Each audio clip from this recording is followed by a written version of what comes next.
Doctor Who Lucky Day, the 4th episode of Series 15, or Season 2, is written by Peter McTighe and starring Ncuti Gatwa, Verada Sethiu, Millie Gibson, and Jonah Hauer-King.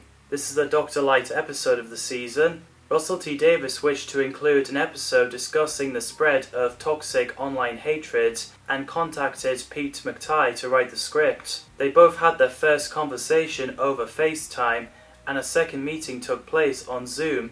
As McTighe was abroad in Australia, Russell T Davies also sent Pete McTighe viewing copies of the 60th anniversary specials, The Church of Ruby Road, and the whole of Series 14, before any of those episodes had been released, just so Pete McTighe could understand Ruby's story better.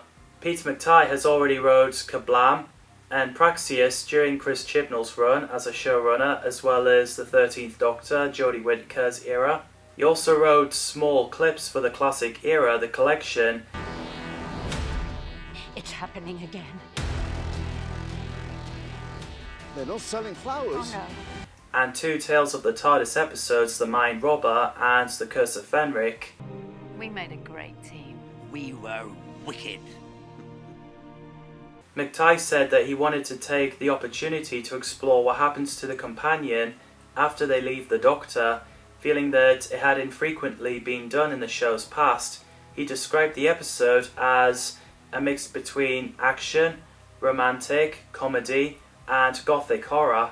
He also compared one of the main settings to the village, Devil's End, from the Daemons, and believed that being a Ruby-centric story was similar to 73 Yards. Conrad and his followers referred to themselves as Think Tank. McTighe revealed this to be a reference to a group with the same name in Robot, which is the 4th Doctor Tom Baker's debut story. Ruby was referred to as having post-traumatic stress disorder following her time with the Doctor, which Russell T Davies wanted to play in the episode.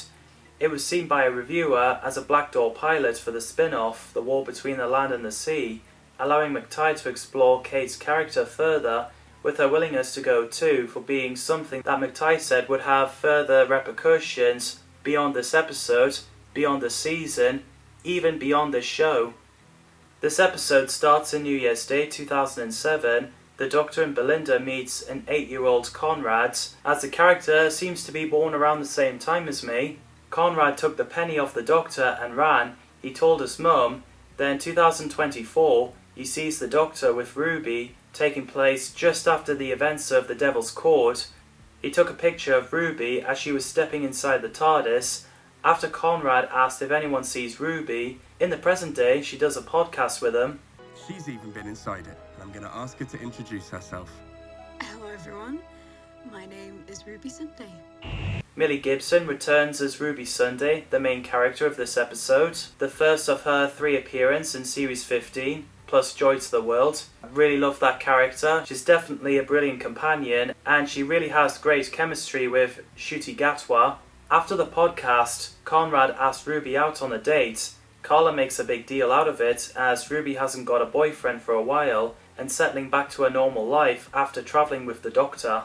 It's nice to see Faye McKeever, Michelle Greenidge and Angela Winter return as Louise Miller, Carla and Cherry Sunday. Ruby noticed the static on the bus stand, and then when she went to the pub with Conrad and a group of people, the electricity was playing up, so she phones Kate to report it, who's currently spending the night with Colonel Ibrium at the unit HQ. Plus Mel is in Sydney Harbour in Australia. Gemma Redgrave, Alexander Devrient, Ruth Madeley and Lachelle Cole returns as Kate, Colonel Ibrium, Shirley and Trinity, and Vlinks again, voiced by Nick Briggs. Happy to see those guys back again. Rita Chakrabarti, Joel Dommett and Alex Jones makes a guest appearance in the episode, which is cool.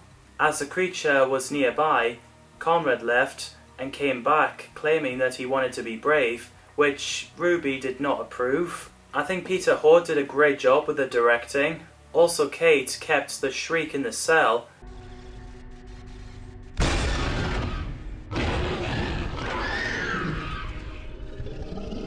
Paul Jericho, who plays Alfie, has previously played Castellan in Arc of Infinity and the Five Doctors, which is cool. After the Shrieks were attacking, Ruby and Conrad investigated and defend themselves.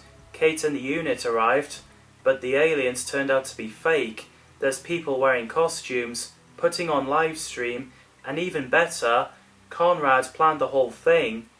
Nailed it. Conrad, what's he talking about? They framed UNIT of being a fraud, denying the existence of the Cybermen, Sigarax, and Robot Yetis. After the controversy happened, Ruby was upset because of it, so she returned to UNIT HQ. While there are protesters outside, and there was also an inside man, so Conrad can get to Kate, which he did. Kareem Alexander plays Jordan Lang, who works for UNIT and listens to Conrad's podcast, believing his story, so he helps Conrad to get in. But despite that, Conrad shot him, which I think he did a great job. I love the bit where Kate shouted to Conrad to not point the gun at Ruby. That is so badass. Don't you dare point a gun at her! Gemma Redgrave absolutely nailed it, as Conrad tries to get UNIT to say that they're a fraud, and bad-mouthing Brigadier Lethbridge Stewart, Kate releases the real Shriek to hunt Conrad to get him to admit that he's been lying about UNIT. So Ruby stung Shriek, but after when Conrad flipped back, Shriek bit his arm. That looked so painful. These two special effects are improving. The effects is nicely done. Shriek are quadrupedal humanoid, originated from a hive in a pocket dimension. I thought the creature was pretty cool. Pete McTighe created the Shriek from his childhood fears of dog-like creatures in Darkness. The conceptual idea was based off terrifying four-legged creeping animals that had a desire to hunt and couldn't be reasoned with. Before that, the Shriek were first mentioned in The Cage, a 2024 Doctor Who novel written by Una McCormack. In the end, Kate offers support for Ruby. The Doctor, who hasn't met Belinda yet, visited Conrad, who's locked up in prison, talking down on him for betraying and hurt his friends. The Doctor told Conrad that he will die in prison and being forgotten about. So after he left him, Mrs. Flood, who's the governor, sets him free. Who are you? Oh, I'm the governor. And it's your lucky day. Great setup. Jonah Hauer-King plays Conrad Clark, who's a podcaster and conspiracy theorist. He dates Ruby, but only to get himself inside the unit and turn them into frauds. He does a great job playing the villain. What did you think of Lucky Day? Let me know in the comments down below. Thanks for watching, and I'll see you in the next video.